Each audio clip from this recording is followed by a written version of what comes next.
Okay, so hello, welcome back to the channel. Today we're going to talk about the best way to integrate new people into a startup. Hey Matt, let's clarify. We're not a startup anymore, right? We're not. I mean, we are, what, we're 65 people now? 65 people, yeah, pushing 70, I think, for the end of the year, hopefully. So what's your tip number one, Matt? I think it starts from the beginning when you interview people. I think when we first started the business, there was 4 people sat in a cubicle, right? So I think you have to manage expectations, right? Especially if you're hiring, a range of experience. So I think if it's an inexperienced person, it's their first job, probably the expectation is going to be a little bit lower. Yeah. If you're hiring somebody from a bigger business, I think you have to really appropriately set the scene. So that you have to find a balance between, of course, selling your company and attracting them, but also giving them a realistic view as to where is the company now, here's the vision, here's where we're going to be. Because if you just turn up on the first day and you're, sat on someone's knee. Oh, good. What do you want? In a tiny office, then you sometimes never recover from that first impression. So I think actually as part of the interview process, once you get to the kind of final offer stage, I think you should show them where they're going to work. There's no point hiding it. They're going to have to be there from day one. So I think you've got to own it, no matter how basic everything is to start with, and hope that they buy into your vision and the path that the company can take. Yes, and I think step number 2 will actually be what happens on the first day.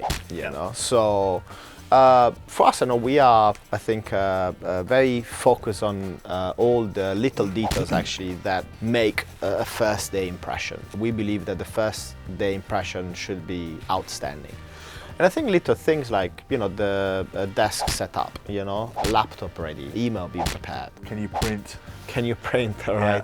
Really, really basic things that a lot of, again, startup or small company might take for granted, we think is absolutely important and paramount to give that seamless experience from day one, especially if you're aiming to be a big business, if you want to be perceived as a well-organized, well-run, smooth operation. Yeah, I think the golden rule is whatever you can set up before somebody joins, do it before they join. If someone's at the desk and they've got people, on their first day buzzing around them, setting things up, it's too late. Because I think that is the negative impression or the worry, the nervousness that some people have about joining a startup is, it might not be that professional. Yep. So anything you can do to ease those fears, I think you should do.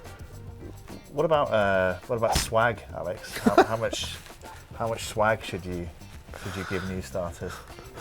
I think a lot. Yeah? A lot. Step number 3 is training. Do you have a training or an academy, like we like to call it? Just having one, I think, is a great starting point because we see a lot of startups actually really not have any training in any shape or form, right? Any structure you can provide around training, not just around the technicalities of the job, but also hey, this is kind of the culture of the business. This is how we operate. Here's like the standard rules around how you behave in the workplace, all that kind of stuff. And then adding on the basic technical training. So important. It's worth putting that effort in before, and then you get the seamless experience, and people are bought in from day one. And that's what you're really looking to achieve, right? You're looking for somebody on the first day to think, okay, I'm going to give this a real go. Yeah. So step number 4 will be to now start to set some tangible goals and objectives. Yeah, I think we've got to let them know how they're going to be evaluated. It's really important that that's very clear from the start. So they know, okay, this is what, at least maybe it's the first week has a separate evaluation, a separate goal. This is what I need to achieve very clearly. Here's how I do it. And then maybe it might be the next month. This is what I need to do. And then after that, it'll be the ongoing way in which we assess them.